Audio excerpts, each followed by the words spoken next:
We are starting a new Bible class semester today, and as we have been for the last several years, those semesters are 20-week periods.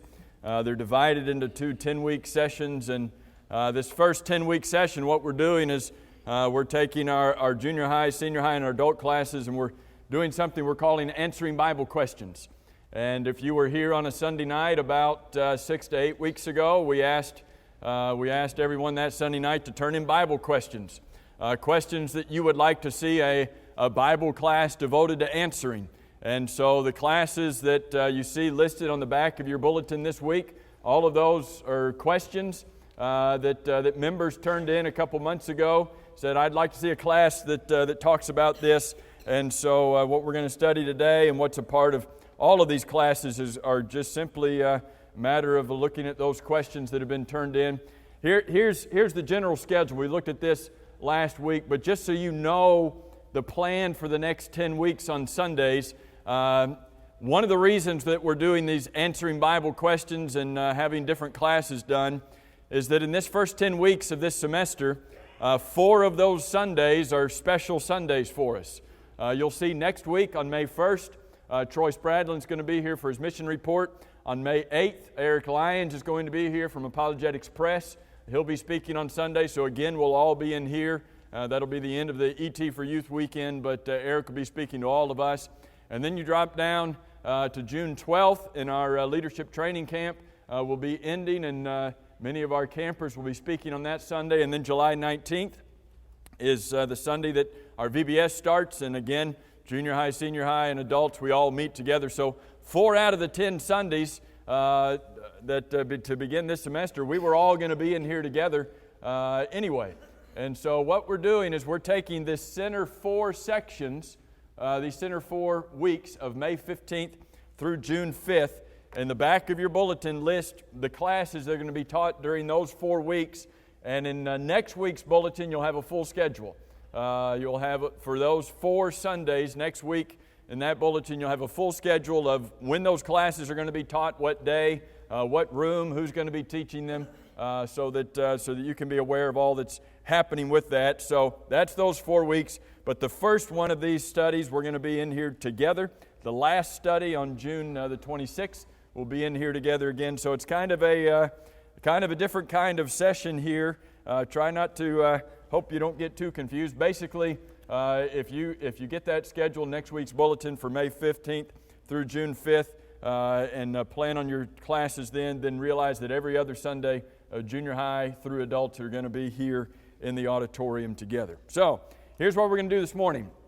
We're going to look at one of the questions that was turned in a couple months ago, and it was turned in by several people in multiple age groups, and so we thought it would be a good one to include. And also the one on June 26th, the question that you'll be looking at then was also turned in by multiple people in multiple age groups, so we put that in junior high, senior high, and adults. But here's what we want to do this morning is to look at this question that was turned in. Can you explain 1 Corinthians chapter 11, verses 2 through 16, and why the Church of Christ does not follow or enforce this idea of the head covering? So I want you to get your Bibles out and turn to 1 Corinthians chapter 11. I've got a lot of material that I want us to cover this morning. I want to try to give you as much information as I can in regard to answering this question. But I want us to do it simply getting the Bible out. Let the Bible teach us this morning about this question. I know it's a question we have looked at a few times on Sunday nights, but sometimes that's just a short answer. I want us to spend the 40 minutes that we have this morning looking at 1 Corinthians chapter 11, those first 16, verses 2 through 16, and try to see if we can understand what the Bible says about the head covering, what the Bible says about women wearing the head covering, and not to try to present this as why does the Church of Christ teach this or not teach this or enforce this or not enforce this, but what does the Bible say? And see if we can come to a good understanding of this teaching. First of all, anytime you come to a study of the Bible, anytime you pick up a Bible passage, you've got to put it into its context.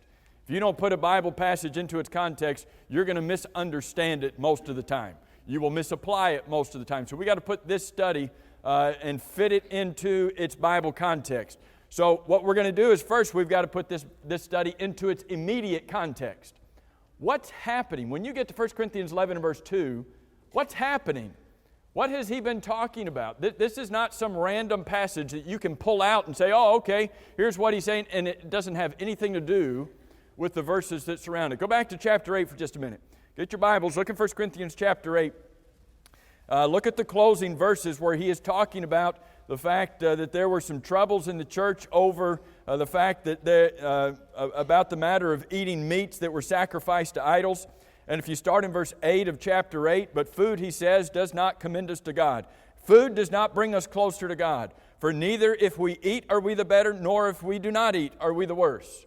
He says basically food's not really that's not what's going to draw you closer to God. But he says in verse 9, beware, lest somehow this liberty of yours, whether you eat or don't eat, whether this liberty of yours become a stumbling block to those who are weak. That's the context of 1 Corinthians chapter 11. When we get to chapter 11, you are within a context where he is talking about the need to be mindful of people's consciences. Not just your conscience. Be mindful of the conscience of others. Be mindful of the weaknesses of others. Be mindful of the customs of others. So right there in verse 9 he says, be mindful that you do not put a stumbling block before those who are weak. Drop down to verse 11. And because of your knowledge shall the weak brother perish, for whom Christ died. Be mindful of those brethren who may not see things exactly like you do. Verse 12. But when you thus sin against the brethren, because you put a stumbling block before them, and wound their weak conscience, you sin against Christ. Therefore, if food makes my brother stumble, I will never eat again, never eat meat, lest I make my brother stumble. In the context of 1 Corinthians chapter 11, don't just jerk it out of its context. In this context, Paul is talking about being careful that you are aware of the conscience and the weaknesses and the customs of it. Go to chapter 9. Look in chapter 9, verse 19.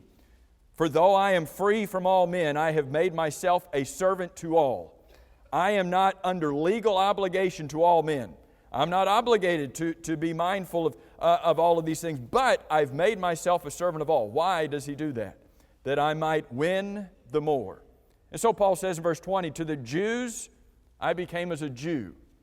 I adopted some of their customs, not things that would be contrary to Christ, but those things that were innocent customs of the Jews. I adopted those. Why? That I might win the Jews. To those who were under the law, I became as under the law, that I might win those who are under the law. To those who are without the law, I became as one without. Not that he is sinning, not that he's transgressing the law of God, but where it was possible for him to be mindful of the customs of others, he said, I took those into effect, into mind.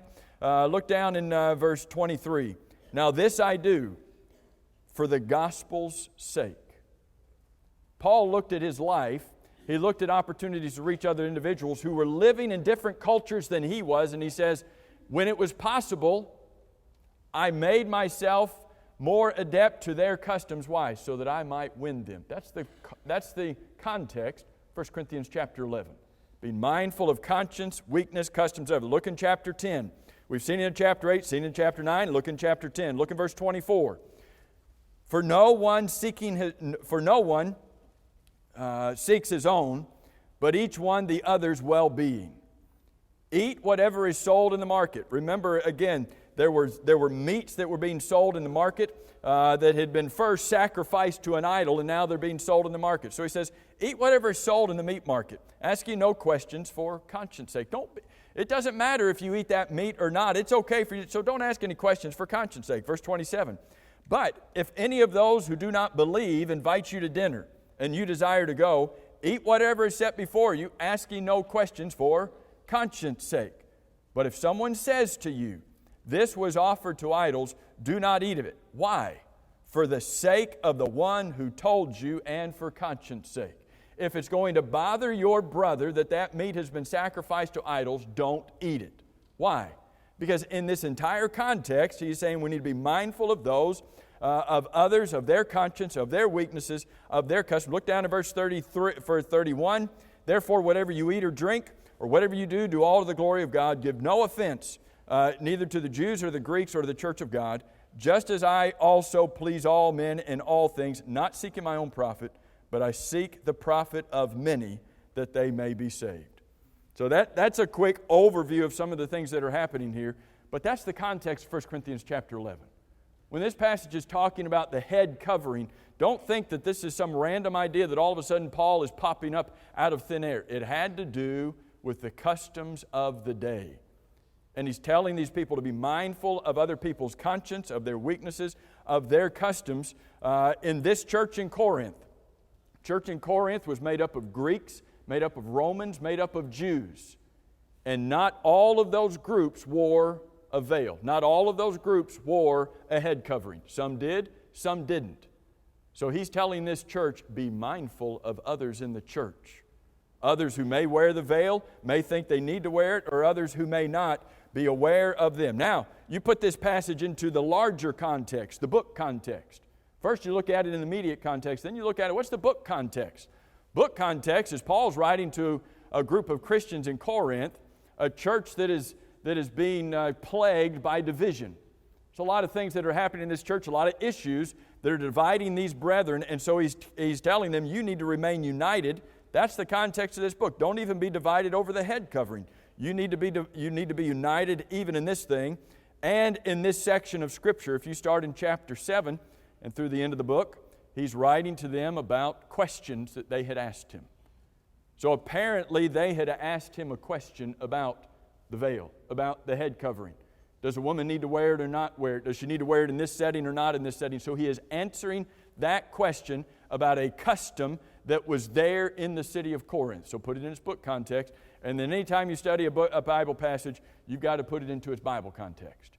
You've got to make sure that here's a passage that is not, and what you study in this passage is not going to contradict some other passage, but it's going to fit within the context of the entirety of Scripture. So that's a general overview that really you could have about any passage you study. You've got to put it into its context. But what's the overriding principle? What's the main point that Paul is making in this passage? Look in verse 3. If you want the overriding principle that is an abiding principle, look in chapter 11 and verse 3. Here's what I want you to know, he says. I want you to know that the head of every man is Christ, the head of woman is man, and the head of Christ is God.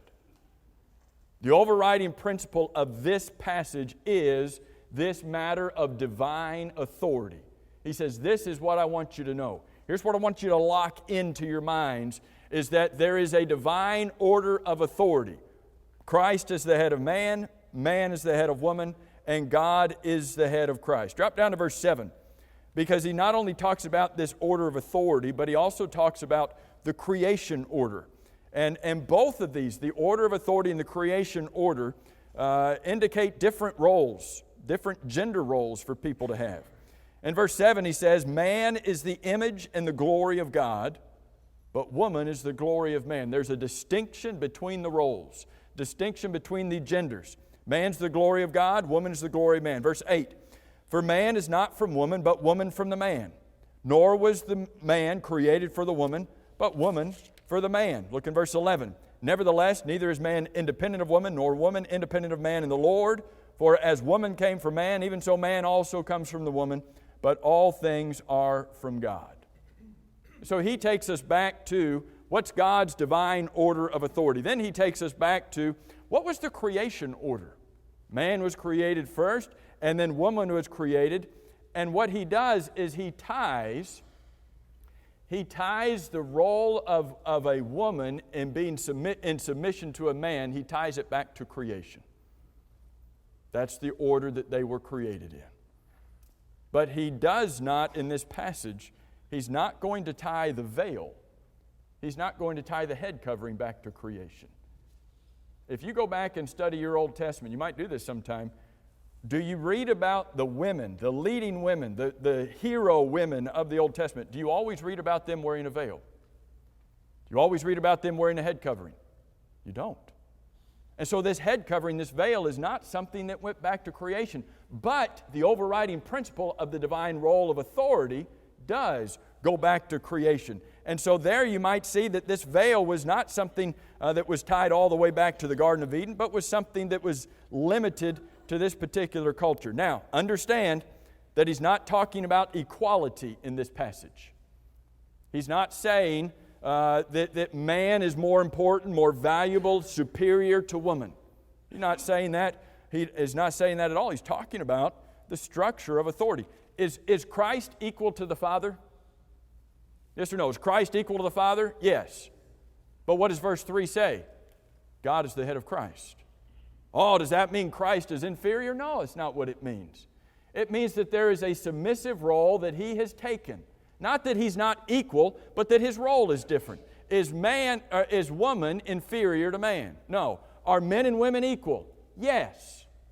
But God has defined different roles for men and women to have. Not because one is superior and one is inferior, but because this goes back to this overriding principle that God has defined in His area of authority. And so when there is a matter of submission, it is one who willingly puts themselves under the authority of another.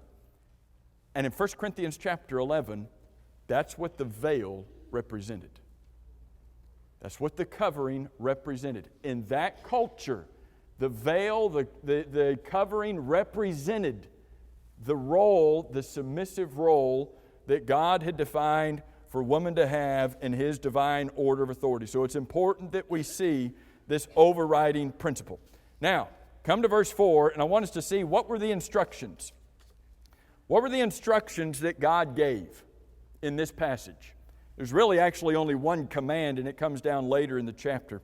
But what were the instructions? Verse 4.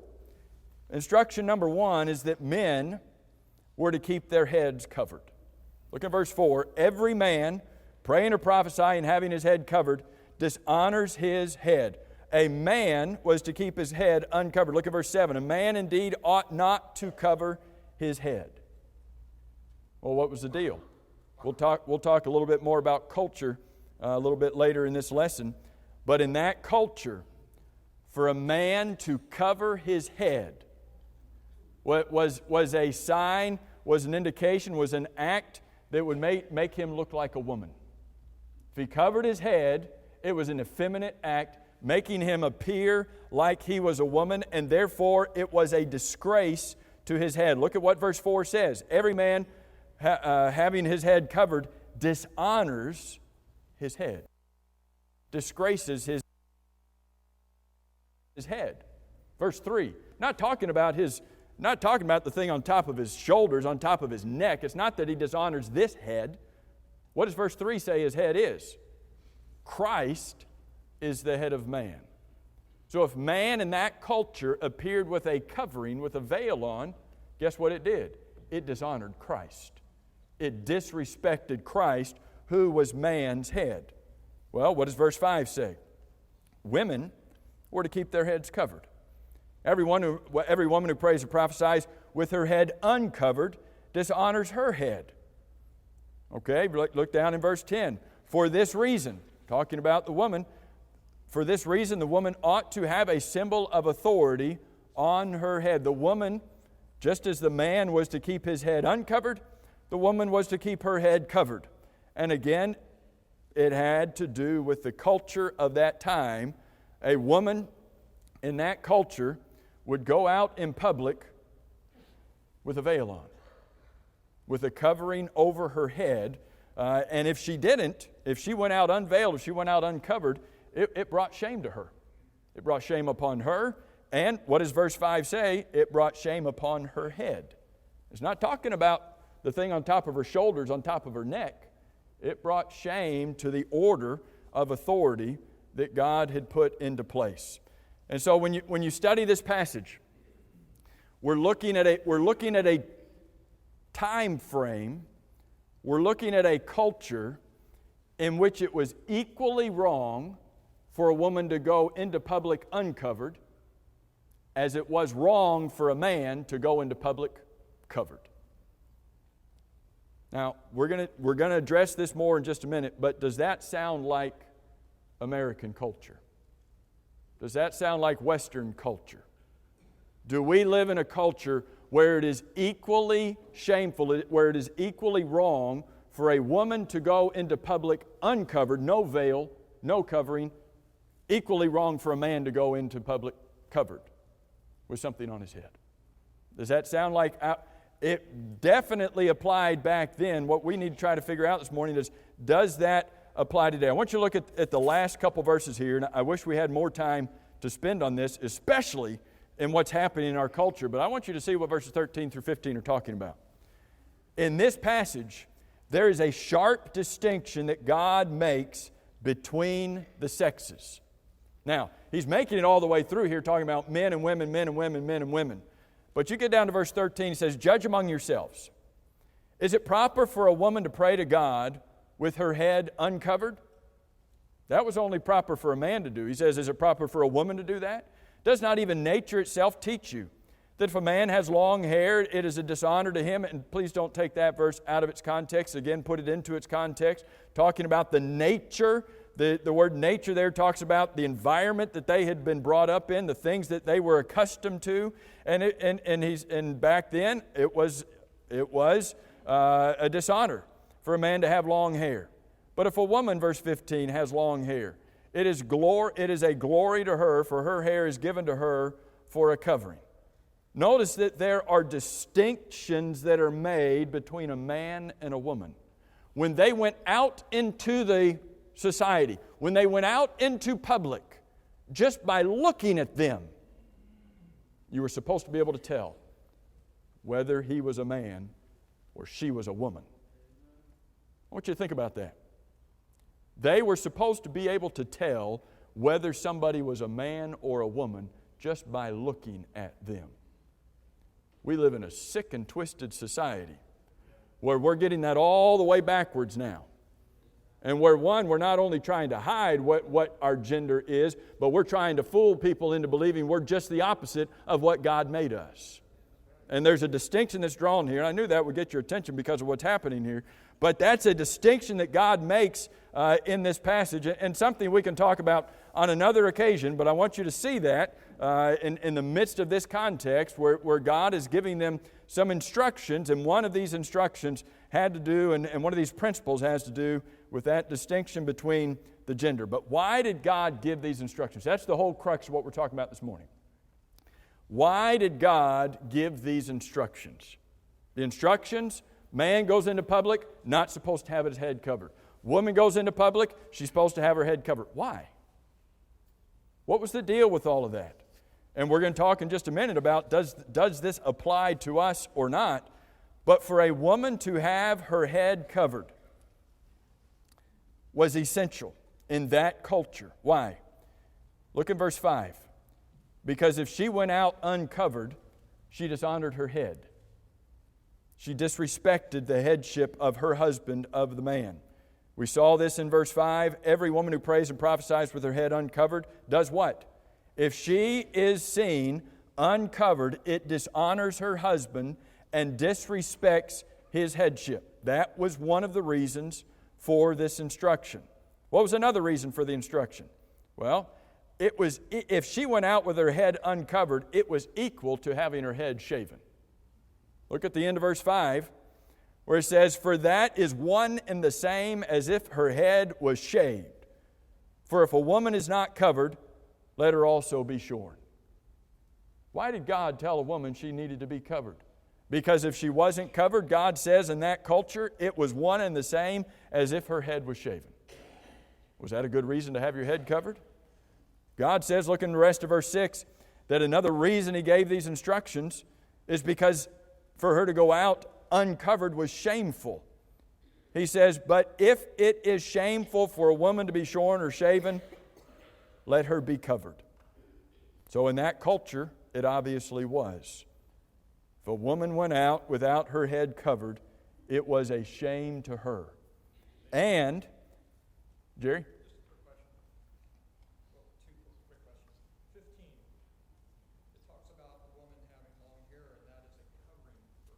Yeah. Can that be considered the covering we're talking about, or is that a whole other subject? That's a good question, and one that's often brought up, and that is when it talks about her head, talks about her hair being a covering down in verse 15. Could that be the covering that is being talked about in this passage? And no, it's not, and particularly because of what it says. When it's talking there in verses 5 and 6 about her hair, And what about the man? What would it require then if the covering was the hair? Well, it says long hair. Right, but it's still hair. The hair is the covering in verse 15. And so if the hair is the covering, what about the man's hair? Even if it's a small covering, it would still be a covering. But he's supposed to be out there with no covering on. So that would mean that only us bald guys would be right. Rest of you dudes that got hair on, you got a covering on, and you're bringing shame to the rest of us by having your hair on. You need to get rid of your hair. So and that's one way to understand it. But the hair, but it's the other thing. Verse 15 is a totally different word that's used for covering.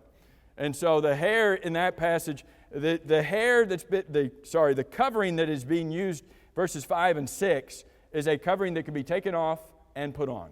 Taken off and put on. For most of you, that's not your hair. That I'm not asking you for a show of hands of anybody that it is your hair, but for most of us, the hair is not something that we take off and put on. But that is the covering here in this context, but it is a different word that's used for covering. But that's a good point, because that's often sometimes thought of here as to what this covering is. But it is not the hair. It was something that would be added or even put on. And we'll talk a little bit more about that covering in just a second. Look at verse 10. Can I make one more point? Sure. We do have to be careful when we talk about their customs and things that they did, back there in the first century, because we could say that about a lot of things and be wrong. For instance, the Lord's Supper. Was that a custom? Some other things, we got to be careful when we start saying that was their custom. Oh, absolutely. Absolutely. But when you study the Bible, you have to differentiate between law and custom. You have to be able to do that. When you come to the Bible, you have to be able to make distinctions. You've got to be able to make distinctions between the old law and the new law. You've got to be able to draw that line. And you have to be able to make a distinction between something that's a custom and something that is a law. And I'm going to mention another custom to you here in just a minute. I want you to see, is it a custom or is it a law? You've got to be able to draw a line between those two things.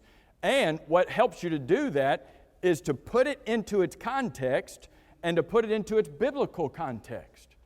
And to see, for instance, as Jerry mentions the Lord's Supper, was the Lord's Supper a custom or was it a command? Two different things. Well, I'm referring to the every first Sunday. Sure, but all of that had to do with an underlying command that God had given. But there was no underlying law. Let me get through this, and maybe it'll help answer some of these other matters. But there's an underlying law, an underlying command with things like the Lord's Supper, with things like meeting on the first day of the week, that were there and were there by principle. But a matter of custom was there by custom. And what's happening here, and what we're going to see, what I'm going to say here in just a little bit, is that Paul was looking at a custom of that day, and he was not originating a custom, he was regulating the custom. Two different things. He was not creating a custom for the church, he was regulating that custom practiced within that culture, within that church. Look in verse 10. If a woman were to go out with her head uncovered, it was an indication of a rejection of this concept of subjection, where it says that she ought to have a symbol of authority on her head. But if she goes out without that symbol of authority on her head, she has rejected God's order of authority. She has rejected God's plan for her subjection. And think about what that would do to her influence. Think about what that would do to the influence of her trying to teach the gospel to somebody else. And then look in verse 13, and this is interesting. For her to go out uncovered was contrary to their own sense of propriety. What are the first three words in verse 13? Judge among yourselves. Why would he say that if this was a law to be obeyed by every Christian in every time, in every culture? Why would he say, judge among yourselves? Well, what he's saying is, look at what's transpiring around you. Now, if it's a law, do you get to decide? Do you get to judge among yourself whether this is a good idea or not?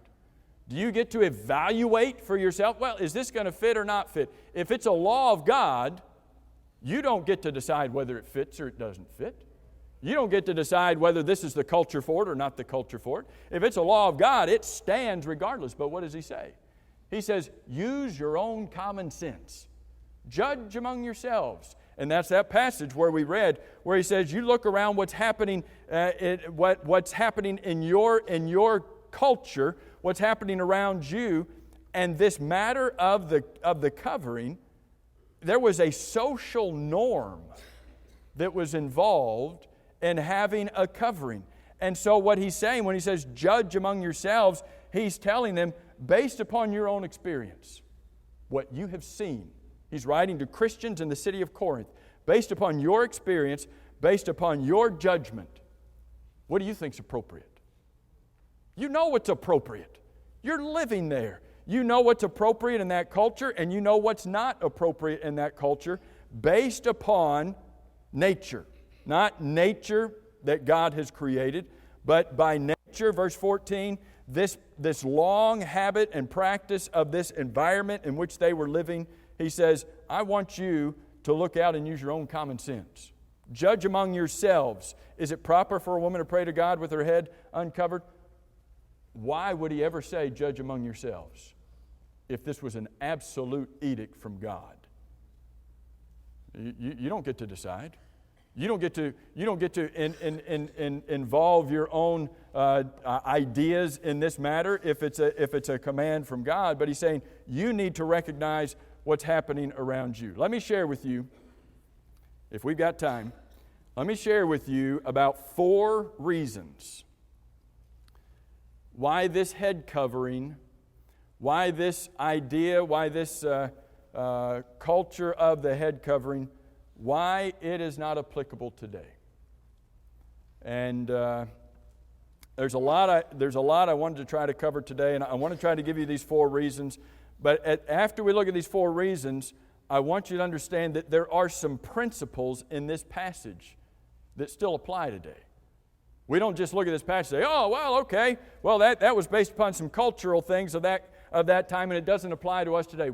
There are eternal principles throughout Scripture. Even if there is something that was custom of that day, there are some principles here in this passage that we have to abide by and to follow. But let me give you a few reasons why this matter of the head covering is not required today. Number 1, this was during a time and a setting when women were praying and prophesying. Look in verse 4. What's happening? In verse 4, every man praying or prophesying. Look at verse 5. Every woman who prays or prophesies. Don't look at this passage just as a matter of should a woman have a covering on or not when she goes out into public, or should she have a covering on or not when she goes to church. Put it in its context. What's the context? There are women who are praying and prophesying. Well, back up and recognize that prophesying was a spiritual gift. And if you go to the next chapter, in chapter 12, that's where he begins this discussion of spiritual gifts. Prophesying was a spiritual gift. And so this is being written to a time and a day and to people who had spiritual gifts. One of those gifts was the matter of prophecy. Prophecy involved teaching. Prophecy involved edifying the church. Prophecy involved receiving a direct revelation from God in order to teach the church, in order to edify the church. And in this church in Corinth, there were women who had the gift of prophecy. There were women who had spiritual gifts. That's what he's saying. Verse 4, there are men who are praying and prophesying. And verse 5, there are women who are praying and prophesying. Now, I want you to think about the matter that they had inspired preaching. Their preaching was inspired. This matter of prophecy was inspired preaching. Their words were inspired. They had inspired songs. Some of their songs were given by direct revelation from God. Inspired songs. A whole other study, when you talk about psalms and hymns and spiritual songs, we think of spirituals today. No, that's not that word. That's not that concept. Very likely those were, you go to chapter 14, verse 26, I think it is of 1 Corinthians, when you come together, everybody's got a song. Well, where'd they get that? There was some direct revelation from God even when it came to songs. So they had inspired preaching, inspired songs, and likely even had inspired prayers. How did these people know how to pray? Could they have had inspired prayers? When chapter 14, verse 15 says, and verse 14 and 15 says, I will pray with the Spirit, and I will pray with the understanding also. What does that mean? That the Spirit could have been supplying the words even in their prayers. You go back to that first century world where they didn't have the Bible. They didn't have the Bible to teach them how to pray. A lot of what they did in worship and in the work of the Christian was directly involved, where the Holy Spirit was directly involved through these miraculous spiritual gifts. But what I want to see here is that there were women who had these gifts. There were women who were exercising these gifts, including the gift of prophecy. But what happened to those spiritual gifts? When we get to chapter 13, what happened to those spiritual gifts? They've passed away. They've been done away with. They have vanished. They no longer exist. So this particular passage is being directly applied to a group of women who had spiritual gifts, but now those spiritual gifts today no longer exist. What application then can we make from this passage in a day and age when spiritual gifts no longer exist? Second thing to see about these women and the fact that they were able to prophesy, and that is when you go to chapter 14 of this book, chapter 14, verses 34 and 35, it says, it is shameful for women to speak in the church. You go to 1 Timothy chapter 2 and verse 12, where a woman is not to speak over or to exercise authority over the man. But she had the gift of prophecy. Can she have the gift of prophecy in chapter 11 and still be able to speak over the man in chapter 14? No. Put it in its book context, biblical context. You can't have a contradiction. The law of God is that a woman is not to teach over or exercise authority over a man. Well, what good does it then do for her to have the gift of prophecy? Is there anybody else she can teach? Is there anybody else she can edify? Anybody else that the gift of prophecy can do good with a woman having in that first century? Obviously, yes. And so this particular context can only be talking about women exercising those spiritual gifts when they were in an assembly of women when men were not present. That's the only application it can have.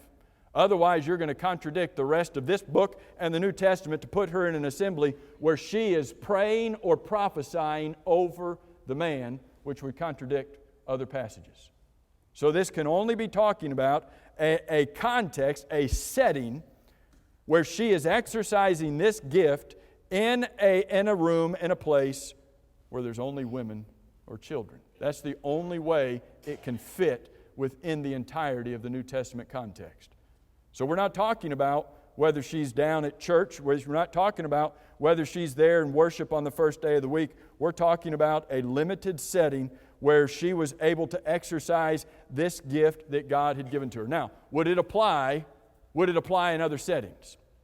It would apply in those other settings, but I wanted you to see the specific context in which this is being dealt with. Do spiritual gifts still exist today? They do not. Here was a passage that was being directly related to a group of women who had those gifts and apparently were exercising the gift of prophecy in a setting with women, and perhaps their question to Paul when they wrote it was, hey, if it's just women who are there, we have to keep the veil on. If it's just women who are there, we have to keep the head covering on. There are no men there. That's what he's addressing in this passage. And his answer is yes. You've got to keep that veil on. You've got to keep that covering on. Reason number 2 that this does not apply today is that this was written within a cultural background that already practiced this custom.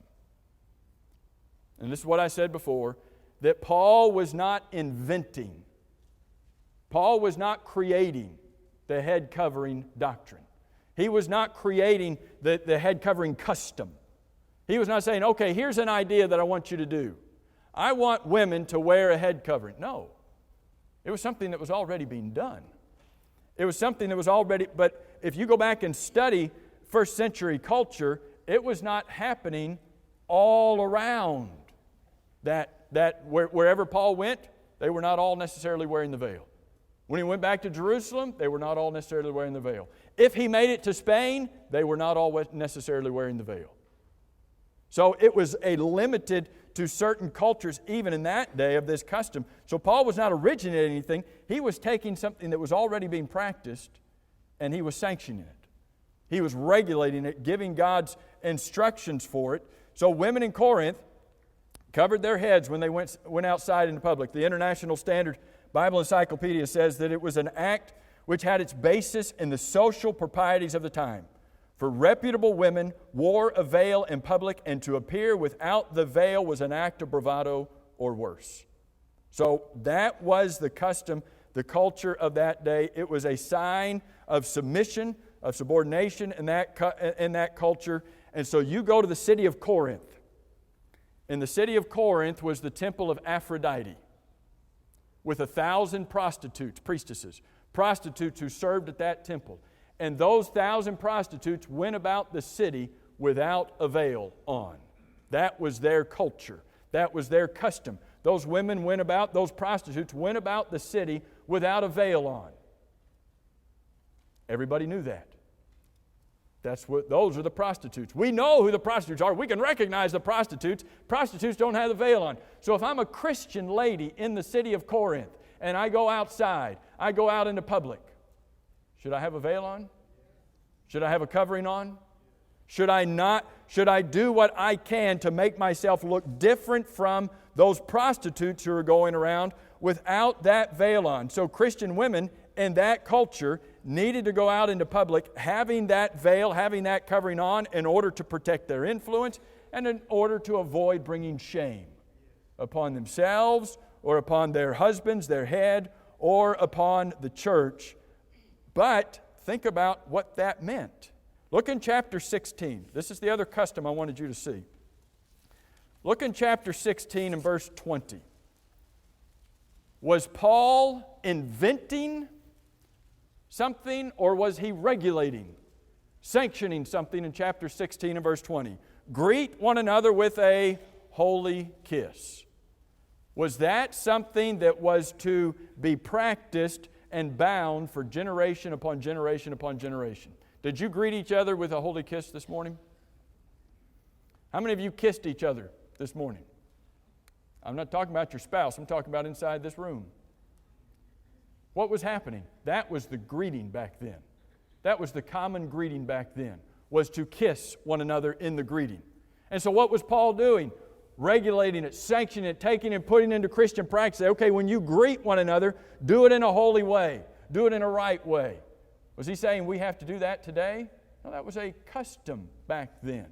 Now, does that have application? Does that have principle to us today? Yes, it does. Let me run through a couple things. I knew we were going to be tight on time, and I know this writing is really small, but I put it on here and you can get it off the internet tomorrow. The context of this passage, biblically and culturally, does not require wearing a head covering. Why? Because this passage of Scripture was written within a culture where being unveiled was the same thing as having your head shaved. In our culture, is that the case? If you go out without a veil on, is it the same as having your head shaved? No, it's not the same today. Head coverings are not necessarily worn in our culture today, but they were then. Head coverings do not indicate one's concern for purity today, but they did then. Head coverings do not indicate any separation from prostitution today, but they did then. Head coverings do not indicate subjection today, but they did then. Head coverings do not have any significance to one's gender today, but they did then. Head coverings do not protect a woman's influence today, but they did then. Head coverings do not prevent bringing shame upon a woman or her husband or the church or upon the Lord, but it did then. You want to see this as a custom? That's why they wore the veil. You look in verse 16, and in verse 16, what does it call it? We have no such custom in the church. This was not a church-bound custom.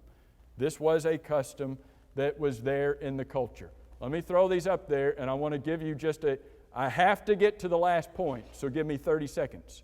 Okay? Is there any principles, any application of this? Yes.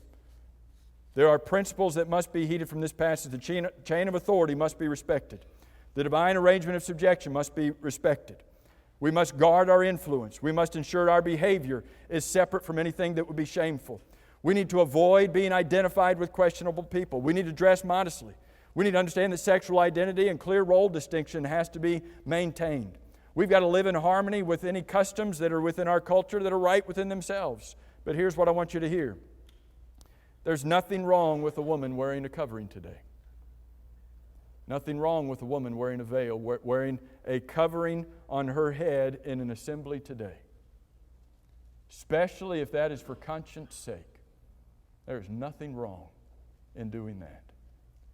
But we also need to understand that this was a matter of that day where it was not something that was being put into practice for the church forever, but was being regulated in that culture. And so to bring it in today and then to try to bind it upon others, well, then that would be something that would be against this particular passage.